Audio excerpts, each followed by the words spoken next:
Welcome to Stirring Strength, Perspectives on Mental Health and Addiction.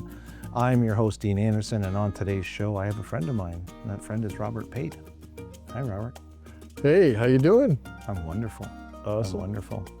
Robert, one of the things I found so endearing about you over the years is your capacity to hold a conversation about substance use and addiction, and not just that, but the way that we can look at it in a different perspective or use philosophy or other different understandings in it. I think that you've been a real wordsmith in the past conversations that we had. So I thought today would be a wonderful opportunity to have a chat about whatever we want, but in the perspective of, dealing with substance use. What do you think?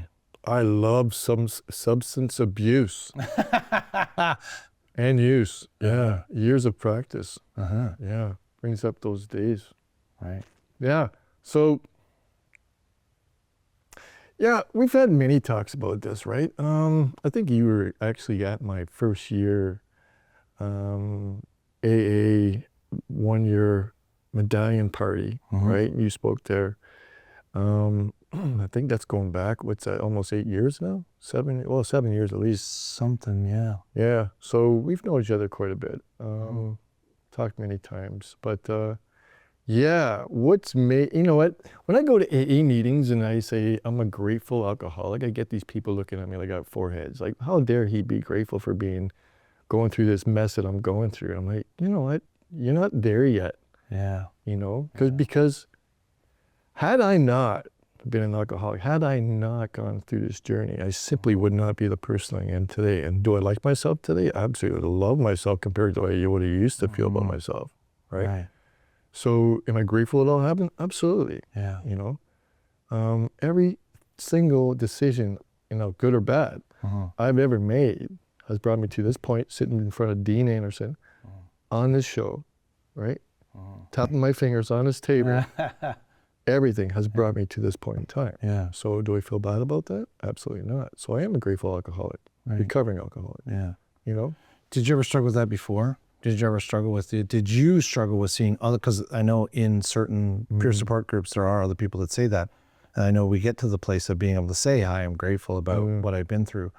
But prior to that, did you struggle with other people saying they're grateful to be in that space? Yeah, I'm flipping the script now. Yeah, no. When I first got to AA, you gotta understand, like I was drinking a Mickey of Captain Morgan's dark rum, and also on top of that, between 6 and 12 beers, tall boys a day. So, and this was ongoing for quite some time, well over a year. So when I came into AA, I was afraid. My nerves were frayed.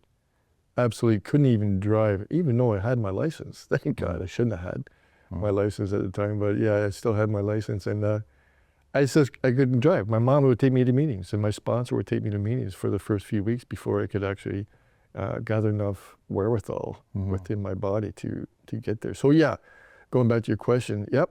I remember going to AA meetings, and I despise some of these people because you're so happy. They were so, there's no reason to be happy. I had no reason to be happy. I was just trying to function, So yeah, there was a time where I resented people at those programs at AA, So yeah, for me to say I'm grateful and have other people look at me that way, I get it. And I totally understand, but you'll get there. Stick with the program, 12 to 12, It's not AA per se, it's the 12 steps. It's the 12 steps that will get you along the way. Now there's modifications to that. Those steps added some outside help, whether it be reading books or getting some help through a counselor. Always helpful. You can't rely on one program. If you have to go outside that program, do so. Absolutely. One of the best things my sponsor ever did for me, and you included, was introduce me to books outside of the program. One of those books is on the shelf back here, was by Eckhart Tolle. But two great books. One is The Power of Now, and the other one is The New Earth, right? Yeah. So those two books were instrumental in me beginning of my sobriety, of going, oh, You mean I don't have to listen to this in my head all the time? Yeah. And so it brought me to the realization that, holy geez, I got a lot of voices up there that are saying all the wrong things to me. You know, and that AA didn't teach me that. AA taught me other things. However, those books, and then I expanded upon those books and a counselor and talking to you back in the day too as well, that ego and it's, yeah, it's a rabbit's hole. Definitely a rabbit hole taking you down there, right? Trying to understand the self. And yeah, it's pretty cool. It's a very interesting place to explore, right? Your own self, your own mind. Be careful what you, those you know, the landmines in there. Oh, yeah, because the ego will take you right around the block and back again, chasing your tail like a dog. Sure. Right? To understand what one's talking, what one's not. Yeah. So, Curious, once you get into a space of being able to do some self-exploration and go for a walk in that, in the mind of our self or in, you know, in our own experiences, prior to that, there's barriers. There's things that prevent us from doing that. What would you think was your barriers to being able to do that prior to finding the sense of abstinence or doing peer support? What got in the way? oh, stigma for sure, right? Of course. Definitely stigma. But I mean,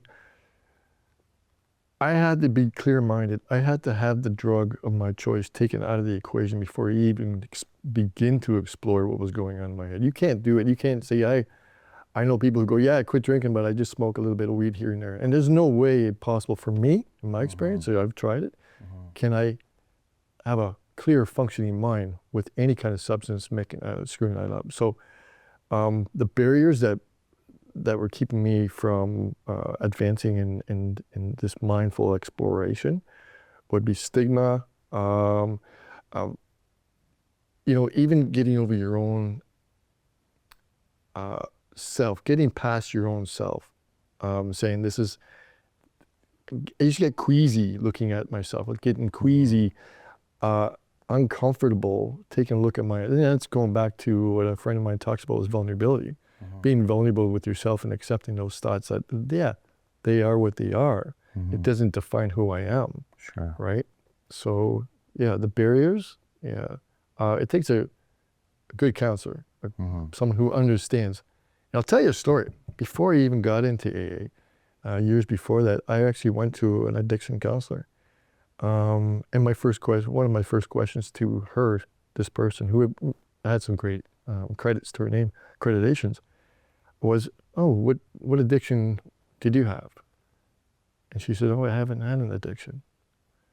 Oh, I may be in the wrong spot right here. I may be in the wrong place, you know, because I'm an alcoholic, right? And I fully knew I was an alcoholic before getting help. And so I didn't feel comfortable talking to that person about something they haven't experienced before, right?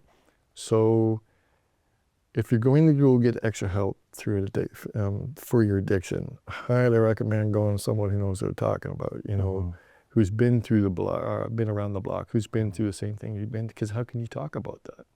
You know, and this is, hopefully it doesn't discourage some other people going through an addiction program to help others.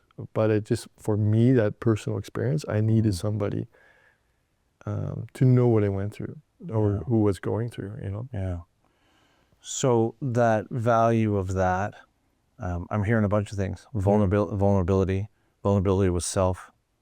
I walk through a thought process in my mind. Yeah. I see an ability to have some self-compassion in order to see that vulnerability, to be able to be vulnerable. I think I need to recognize my humanity and my own suffering to be able to be vulnerable in the first place, right? Yeah.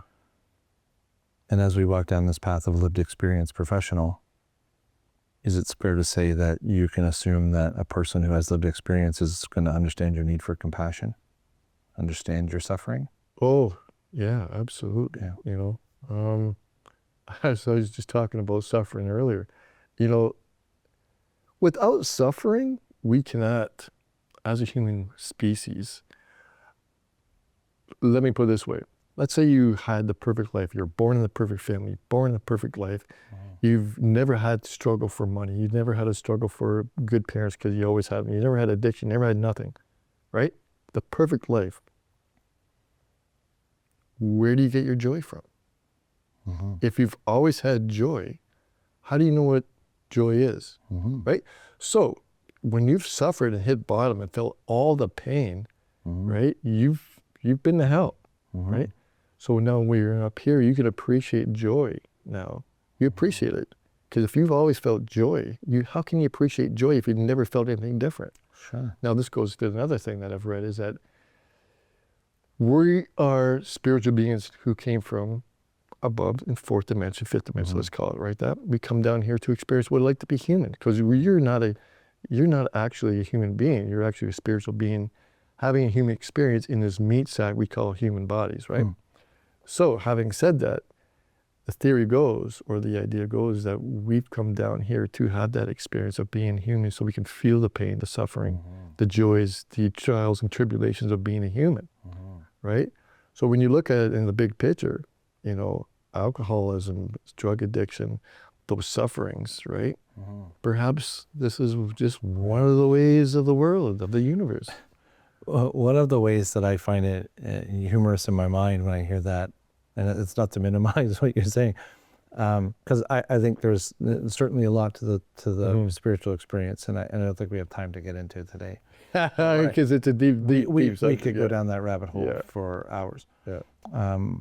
But what I envision when you talk about how, you know, spiritual being having a human experience is I picture a bunch of souls in this ether of the universe standing in line up saying, you have to be tall to ride this ride. You know what, I'm going to go for our Dean ride. I'm going to go experience what it means to be Dean and go through the suffering that is. Yeah, and that's one of the analogies I've read is that people were at the airport, the spiritual airport up in the fifth dimension or wherever you want to call it heaven, and someone walks up to you, where are you going? Where are you going?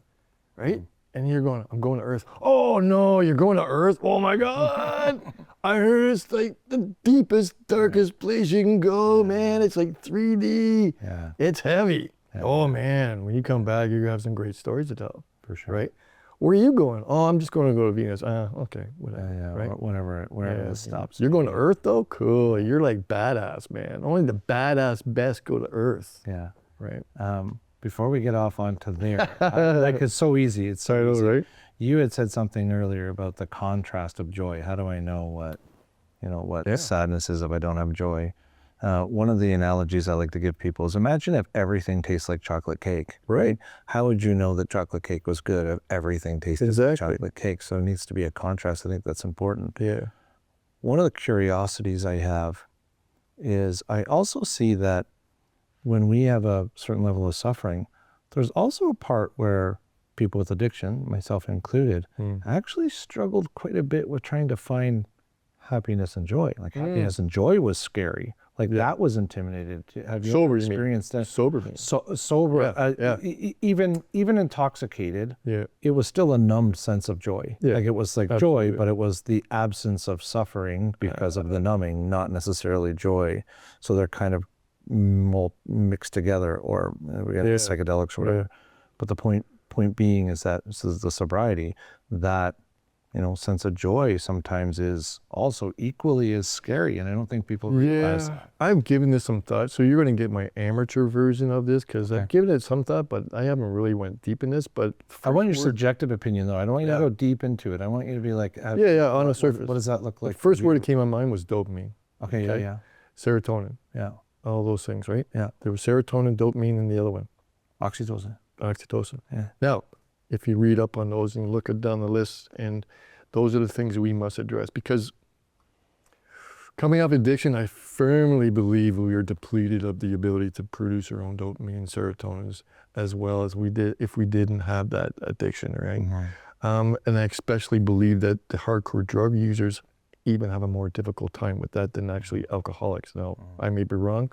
This is surface level crap. There's a lot of variables in that. There's so many. We'll say yes and no, but there is some evidence that shows absolutely. Different drugs will have different impact on brain chemistry, for sure. Right, and I feel that with internet, with the dopamine rushes we're getting every day, bombarded with clicks here, watching those little videos, the shorts and whatnot, that doesn't help, right? So to find something that makes you happy, that brings your dopamine up, and trying to reinforce that, like what makes you happy, what gives you joy, right? And try and tap into that. I think the simple things we're going to find, and myself too, I sit in my backyard and watch nature. You know, I have a hummingbird buzz in my head first thing in the morning, right? Yeah. Gives me joy. I see deer at night walking around, gives me joy.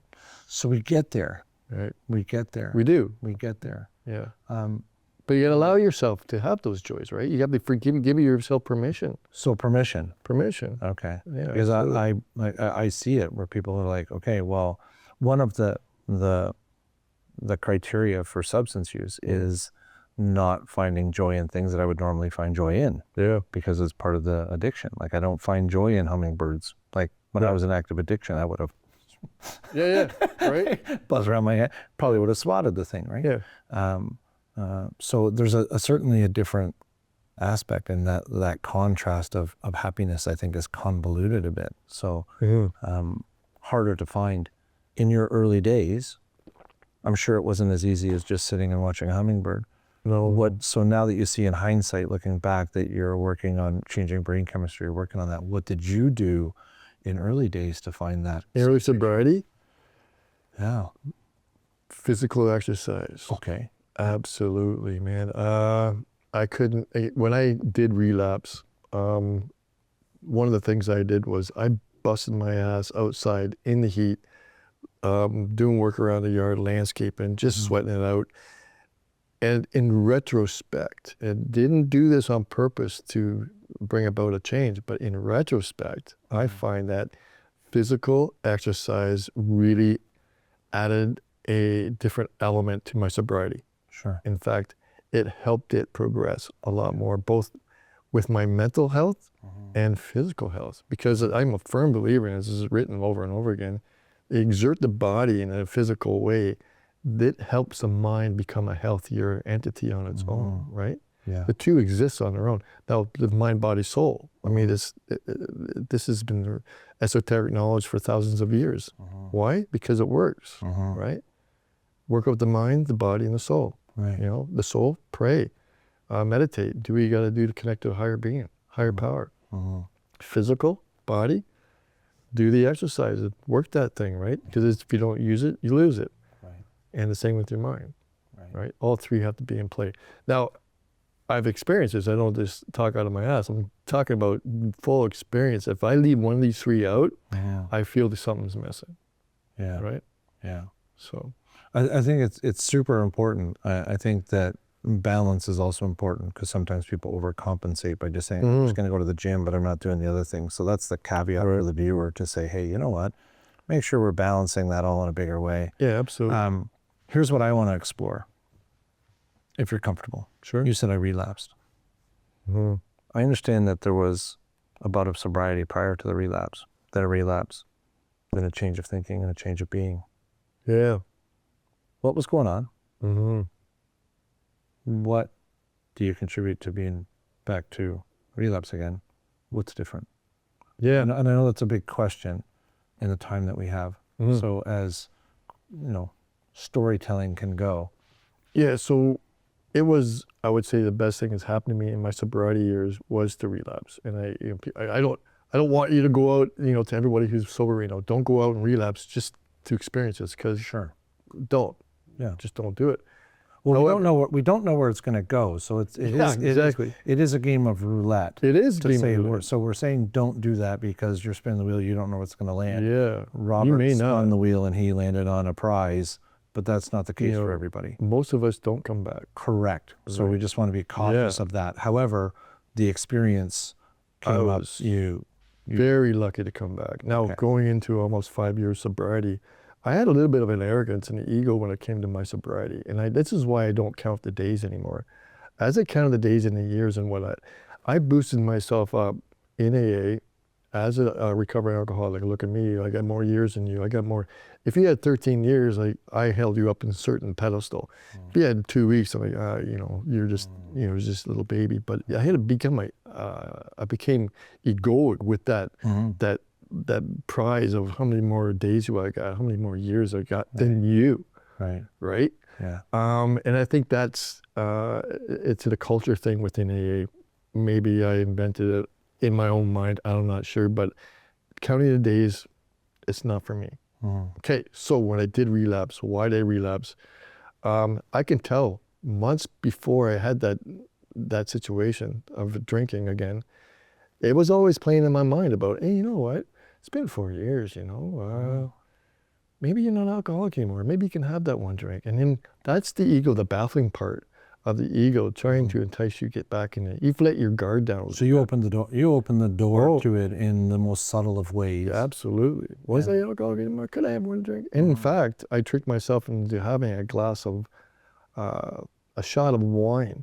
I didn't drink it, right? I spit it out. Had another one, spit it out. Had another one, spit it out. Before the end of the night, that half bottle of wine that was on the counter, I had downed that within 30 seconds, right? And here I went. It didn't happen all of a sudden, but the next day I bought a few beers. And the next day I bought a few more. Next thing you know, I was in full-blown alcoholism again. What did that teach me? Well, during the 4 years of being sober, I never had a relapse, so I didn't know what it was like. When I went in AA, I quit like that. I was done, right? So I didn't have that. A lot of people talk about the struggle of staying sober. I didn't have it. Didn't. Well, now I think I just realized what it's like to struggle. And so for almost a year, I struggled. There was a tough year, both for myself and my partner, Cindy.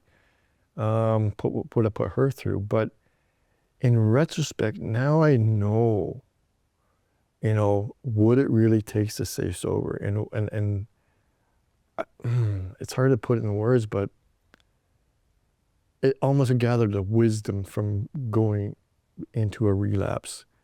A wisdom I didn't have before, a respect I didn't have before. That's a big one. And right? honor.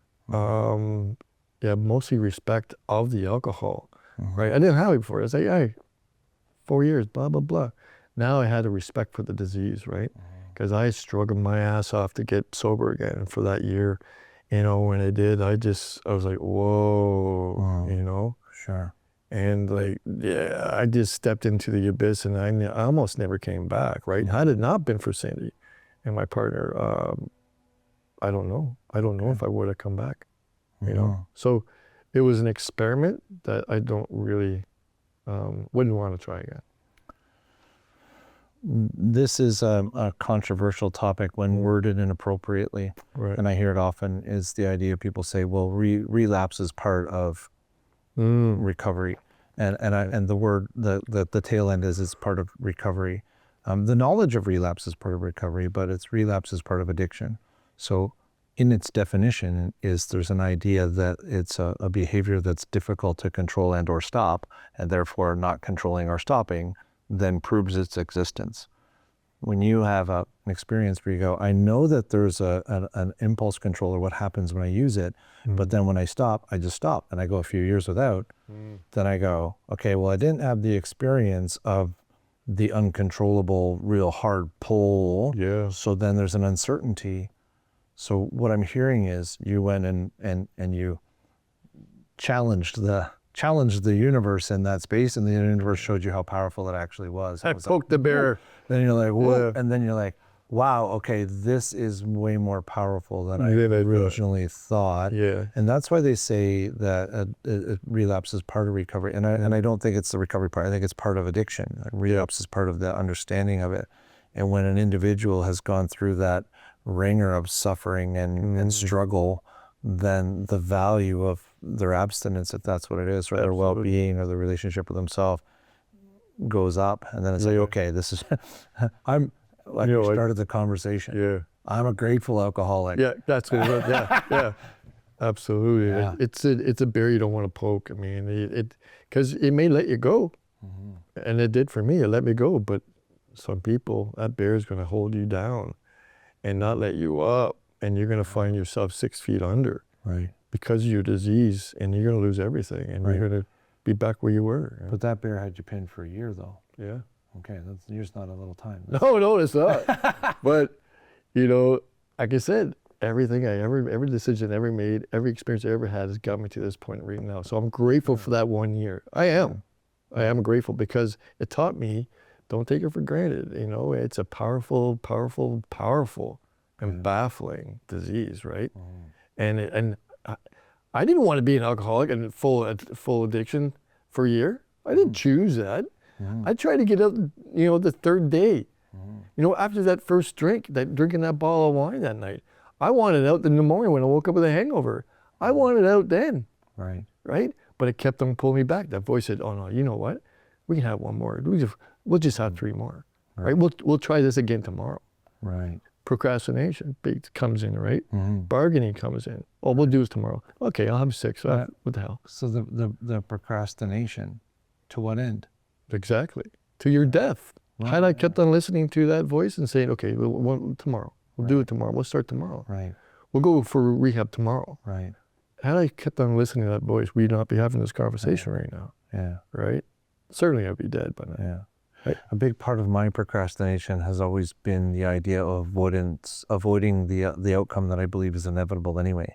So if I'm going to get a bad grade in a class, I might as well leave it to the last minute and do the paper at the last minute because I'm going to get a bad grade anyways. I might as well, not consciously, but it's like, okay. And then when I write to the last minute to do the project and I hand it in, I get a C. I'm like, of course, I'll wait to the last minute. Yeah. So it allowed me to kind of have some permission to do that.